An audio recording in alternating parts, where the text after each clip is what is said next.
Olá pessoal, Marcela na área mais uma vez. Estou gravando hoje aqui de São Paulo. Não costumo gravar, vocês estão vendo que o cenário aqui é diferente. E eu gostaria já de me adiantar, pedir perdão para vocês se vocês escutarem algum barulho vindo da rua, porque eu moro numa rua super movimentada. Meu apartamento aqui é de frente para a rua, do lado do ponto de ônibus. Passa muito caminhão, uma rua realmente muito movimentada aqui da região da Cantareira. Então não tem como, não teve o que fazer. Mas eu precisava trazer essa continuação para vocês. Já faz um tempinho que eu estou devendo. A continuação daquela sequência de resenhas sobre o livro da Lise Bourbeau, As 5 Feridas Emocionais. E a gente tinha parado na ferida da humilhação. Então vamos continuar agora com a ferida da traição. Eu demorei um pouquinho mais para trazer por causa de questões particulares. Então, eu não sou youtuber, eu sou uma pessoa comum que tem sua profissão, seu trabalho, que tem a sua vida particular, a sua família. Eu sou mãe, então tenho meu lar também para cuidar. Eu gosto muito de ler, sempre gostei muito de ler. Quem me conhece sabe, realmente a minha terapia favorita é a leitura. Mas, desde que a minha filha nasceu, não necessariamente por causa da minha filha, mas quem é mãe sabe, a gente tem menos tempo para as atividades extra, vamos dizer assim. Mas acumulei bastante leituras, então vou trazer mais resenhas para vocês. Espero que vocês gostem. E vamos falar um pouquinho sobre essa ferida da traição, então, que eu acho que vai ser bem interessante, porque para mim foi interessante mergulhar nessa questão dessa ferida, que eu acredito que é a ferida de todas que nós vimos até agora, é a que mais se evidencia no nosso convívio social, nas nossas relações, não só afetivas, mas relações de amizade, no trabalho, familiares. Então, bora para essa resenha, fica comigo, me perdoem pelo barulho, ignorem o barulho externo, e se concentrem aqui nessa mensagem, que vai ser muito bacana e eu tenho certeza que vocês vão tirar boas conclusões comigo. Roda a vinheta.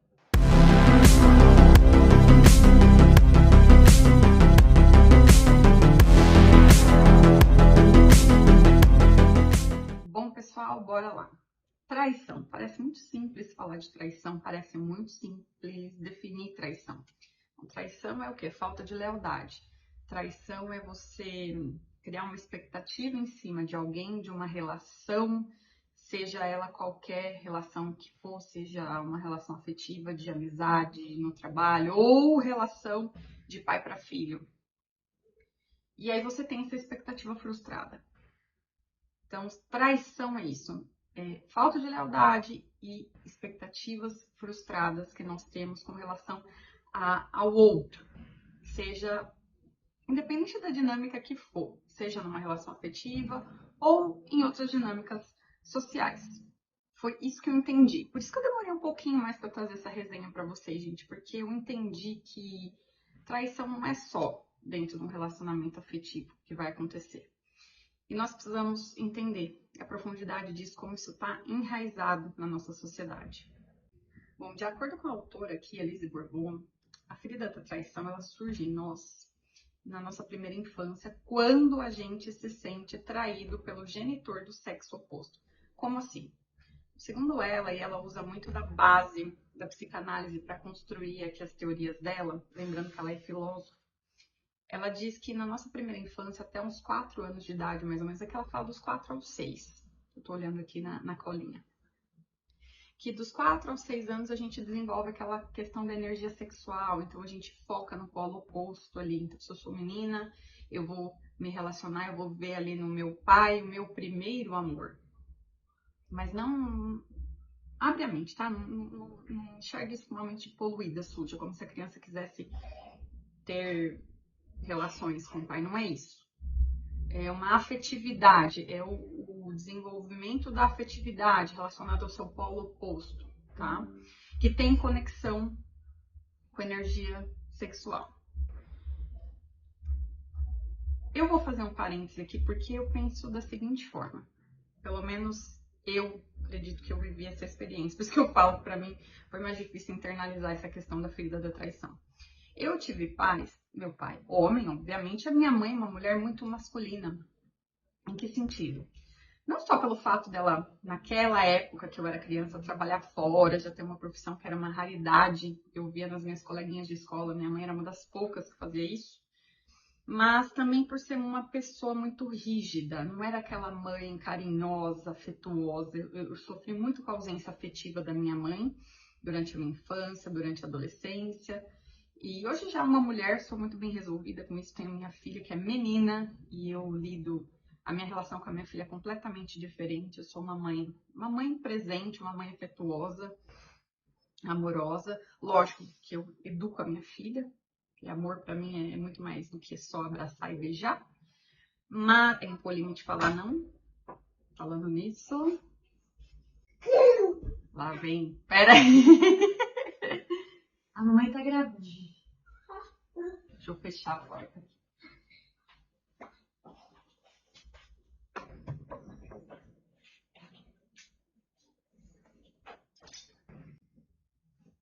Bom, gente, então voltando ao que eu estava falando para vocês. Eu tive essa experiência de ter uma mãe com uma energia mais masculina. Então eu vivi, do meu ponto de vista, eu vivi essa ferida da traição com ambos os genitores. Isso pode acontecer, porque eu acho que está muito mais relacionado com a questão do, não só com a questão do gênero oposto, do sexo oposto, mas com a questão do polo, sabe? Masculino. Então, quem foi o seu referencial masculino? Quem foi o polo masculino para você? Porque tem isso, tem pessoas que são equilibradas dentro dos seus polos feminino e masculino, todos nós temos isso dentro de nós. Do meu ponto de vista, é fato. E tem pessoas, tem mulheres que são mais masculinizadas, tem homens que são mais afeminados, vocês entendem? Então eu acredito que a gente, quando é criança, a gente procura o polo oposto. Acredito que vocês tenham entendido, né, gente? A minha interpretação, tá? Que fique bem claro, isso é uma resenha e o meu entendimento foi esse. Pode ser que o de vocês seja diferente. Voltando.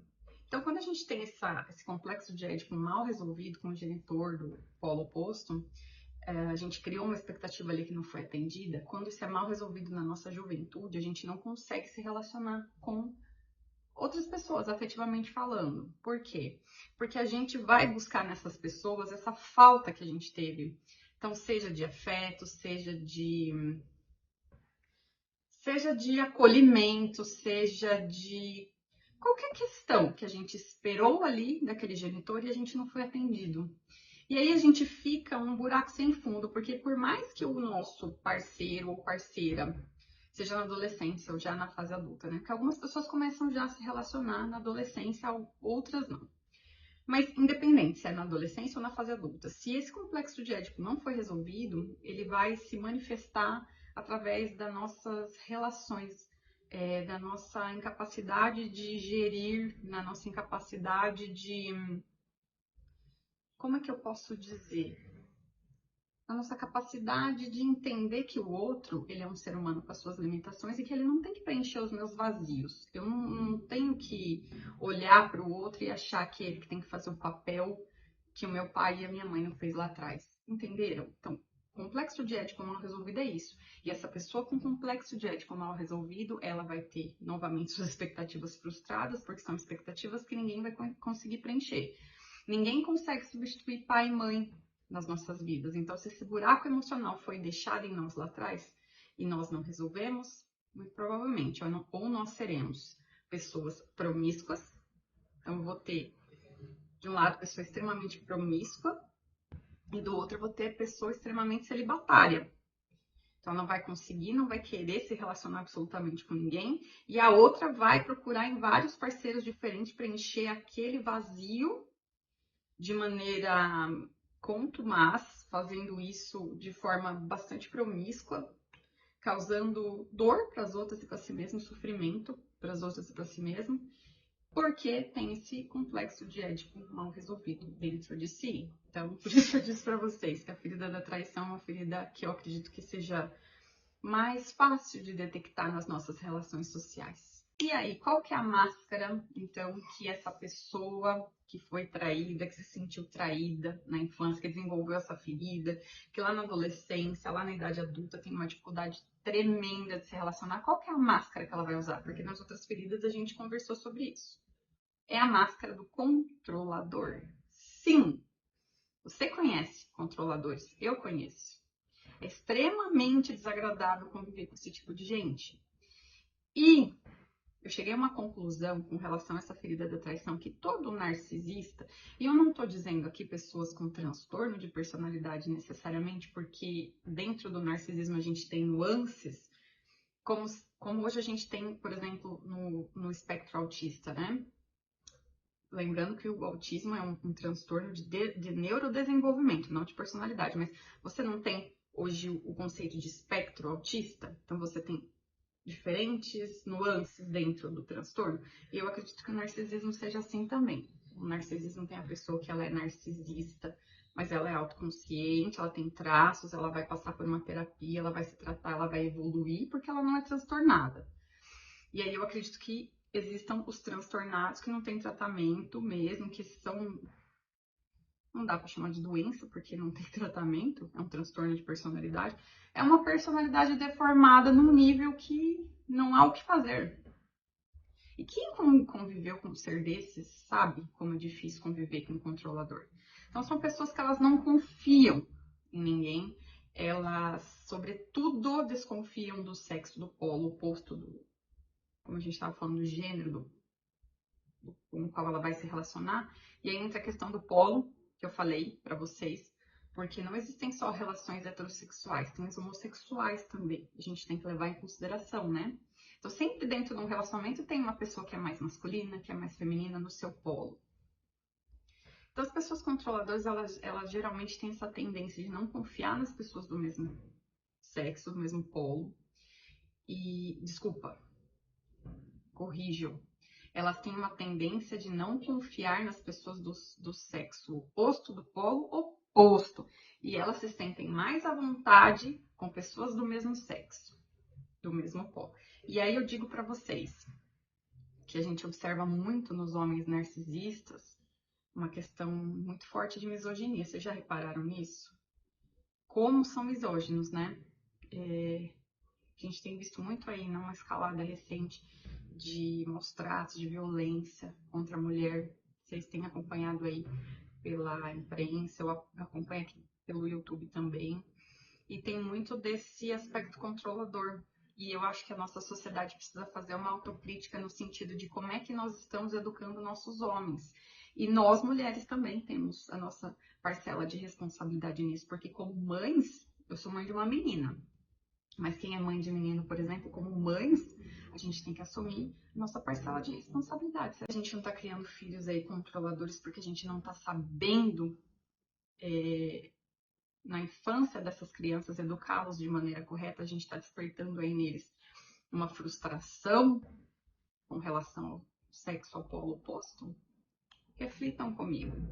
Então, uma coisa que a gente precisa entender que controle e direção são coisas diferentes. Quando a gente está num relacionamento nocivo, quando a gente está num relacionamento com uma pessoa que usa essa máscara do controlador porque tem a ferida de traição, ou pode ser que isso esteja presente em nós mesmos, por isso é importante a autocrítica. Essa necessidade de controle, ela implica em quê? O que é controlar? Controlar significa que eu vou querer exercer uma influência sobre o outro, eu vou influenciar o outro sob o prisma do medo, a partir do medo que eu vou ocasionar nessa pessoa. Gente, desculpa o barulho, tá? Desculpa, perdão mesmo, mas eu tô tentando fazer o meu melhor aqui. Diferente de dirigir. Então, quando eu dou um direcionamento para alguém, isso é o relacionamento saudável, a base do relacionamento saudável. Não quer dizer que porque uma pessoa quer te influenciar, ela é controladora, não. Por isso que eu digo, analise com base nessas premissas que eu vou passar aqui. Então, a pessoa que ela quer dar uma direção na vida do outro, nem sempre ela quer fazer isso com base no medo que ela vai despertar, mas às vezes no amor, quer aconselhar, quer dirigir a outra no sentido de buscar um propósito de vida, algo melhor para si e para o outro. Isso, do meu ponto de vista, é válido.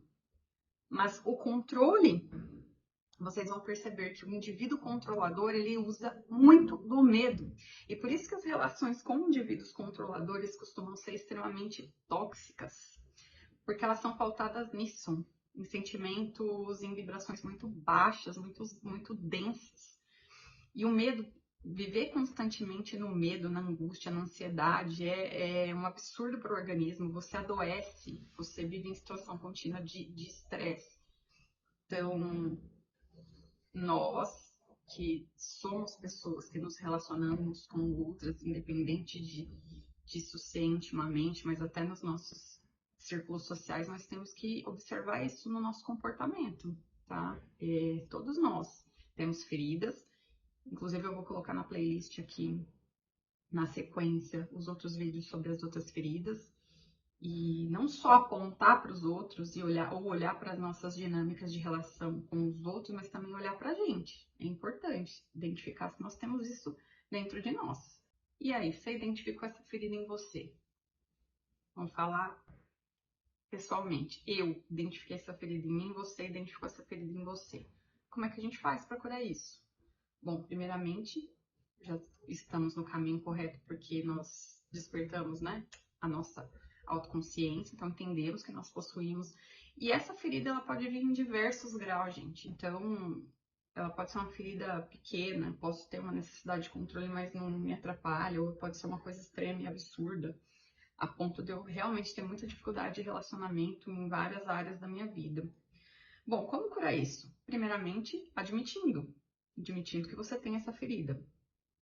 Segundo, se perdoando, olhando para suas relações lá do passado com seus genitores, tentando entender a dinâmica disso, em que momento essa ferida foi despertada em você, como eu disse, na primeira infância, mas foi numa situação traumática, foram várias situações, e olhando para esses genitores, entendendo que agora você já é um adulto.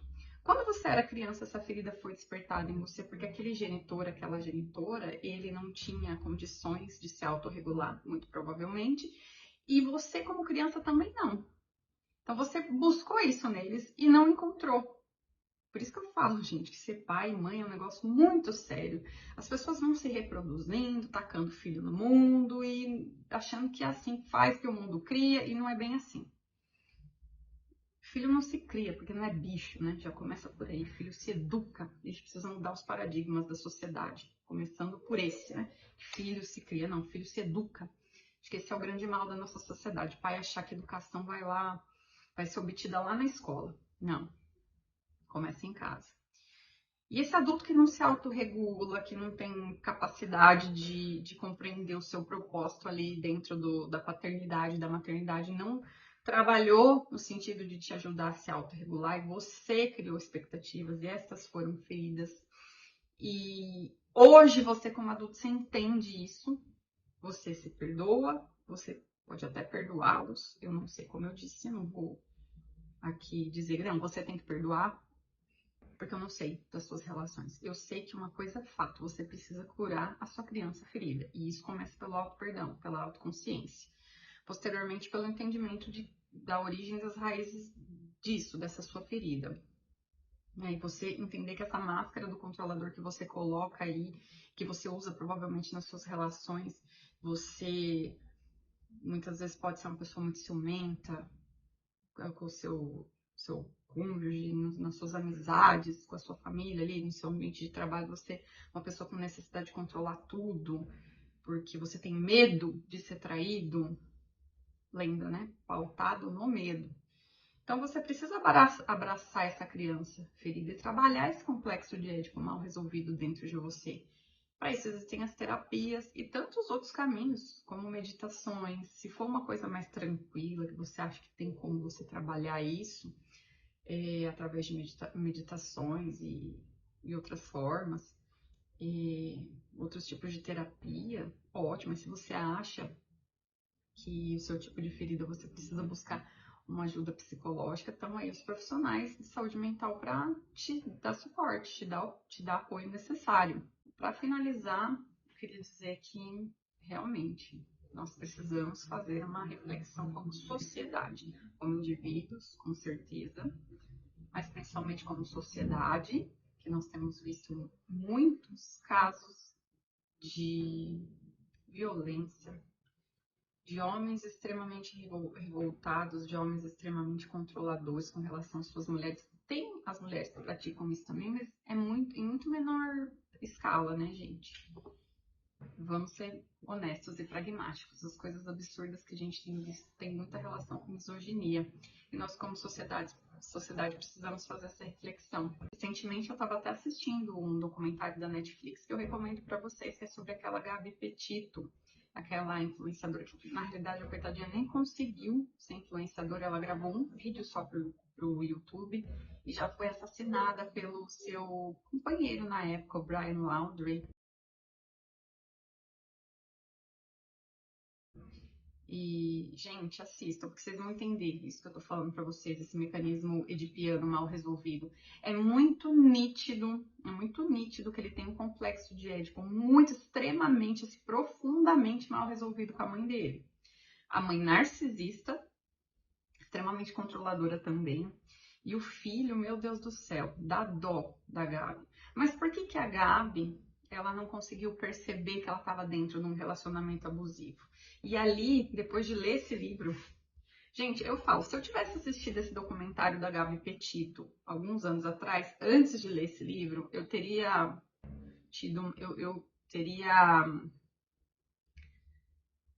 não teria me aprofundado tanto assim na análise psicológica por trás dos comportamentos ali daquelas pessoas, teria sido mais rasa nas minhas observações. Mas depois de ler esse livro, eu identifiquei tanto no Brian quanto na Gabi feridas. No caso do Brian, realmente é muito presente a ferida da traição, porque você vê que a dinâmica tóxica da relação dele com a mãe, que é narcisista, e ele também desenvolveu esse transtorno, porque no meu ponto de vista, alguém que mata do jeito que ele matou só pode ser transtornado. E depois se suicidou. E as cartas ao longo ali da história, né? A carta que ele escreveu admitindo a morte da Gabi. Ele não admite que ele matou a Gabi. Ele diz que ela já estava, que ela tinha tentado suicídio, que ela estava morrendo. E aí ele num golpe de misericórdia, ele acabou com a vida dela. Então, para vocês verem que é um narcisismo assim absurdo, né? Não quer deixar a máscara cair de jeito nenhum. E extremamente controlador, porque conforme você vai assistindo o seriado, você vai percebendo isso no comportamento dele, são 3 episódios, que ele é extremamente controlador com relação a Gabi. Ela é um espírito livre, uma menina jovem, linda, um espírito livre, e ele tenta controlar, ele faz muito gaslighting com ela, que é aquela dissonância cognitiva, né? Então ele manipula ela muito mentalmente, ele deixa ela muito ansiosa e angustiada com relação ao próprio comportamento dela, como se ela tivesse comportamentos inadequados, como se ela fosse inadequada por não fazer o que ele queria. Poxa, ele era tão bom para ela e ela tratava ele assim. Tem os momentos do seriado que vocês vão perceber isso. E é nítido esse complexo de Édipo mal resolvido dele com a mãe e como isso se projeta nesse relacionamento dele com a Gabi. E a Gabi não percebe porque ela foi abandonada na infância pelo pai. Não abandonada no sentido de que o pai saiu para comprar cigarro e sumiu, que é o que a gente vê, né, em alguns casos. Mas os pais da Gabi se separaram ainda quando ela era muito pequenininha, ela era bebê. E isso ocasionou na Gabi a ferida do abandono, sim. E está aqui descrito no livro essa dinâmica. Então eu consegui perceber, gente, essa dinâmica em ambos. Essa ferida do abandono mais profunda na Gabi, essa ferida da traição mais profunda no Brian, e aí eles se atraindo, sabe? Como 2 polos ali opostos, mas se atraindo, ambos com feridas diferentes e muito profundas. E aí a gente acaba vendo essa tragédia. Então, recomendo demais que vocês façam a leitura desse livro. Recomendo. Assistam o seriado na Netflix sobre a história da Gabi Petito. Inclusive, eu quero até assistir de novo, para ver se eu não deixei nada para trás. E façam essa auto-reflexão sobre a vida de vocês, sobre as feridas de vocês, ou até para observar as pessoas ao seu redor, de repente para ajudar as pessoas que vierem recorrer, pedir conselhos, pedir algum auxílio para você. Se você, lendo esse livro, conseguir identificar algumas feridas presentes nas pessoas, você consegue aconselhar melhor, né? Você consegue ser um ombro amigo ali mais efetivo. Bom, pessoal, finalizo essa resenha agradecendo vocês pela paciência. Como eu disse para vocês, relevem o barulho, porque eu realmente não consegui gravar isso no interior. Os meus vídeos eu costumo gravar todos lá, vocês sabem disso. Quem acompanha. Não tem muita gente que me acompanha, mas de verdade eu tô preocupada com qualidade, não com quantidade. E eu costumo gravar lá porque é mais tranquilo. Aqui é esse caos aqui, a rua, bem. Eu tô no terceiro andar, mas é o caos aqui na minha frente e faz parte da minha vida, porque eu trabalho aqui em São Paulo e um pedacinho de mim já tá aqui, já se considera paulistano, não tem jeito, mas eu amo demais a minha terra, assim, eu adoro estar lá no interior. E provavelmente as próximas resenhas eu vou gravar de lá para vocês, mas eu espero demais que vocês tenham gostado desse vídeo. Se vocês quiserem deixar algum comentário que possa acrescentar, ou alguma dica aí de leitura que vocês gostariam que eu trouxesse para vocês. Mas é isso, gente. Na medida do possível, eu vou trazendo essas resenhas para vocês, tá bom? Gratidão por quem me acompanhou, por quem ficou até aqui o final comigo. E é isso aí. Até a próxima. Tchau, tchau.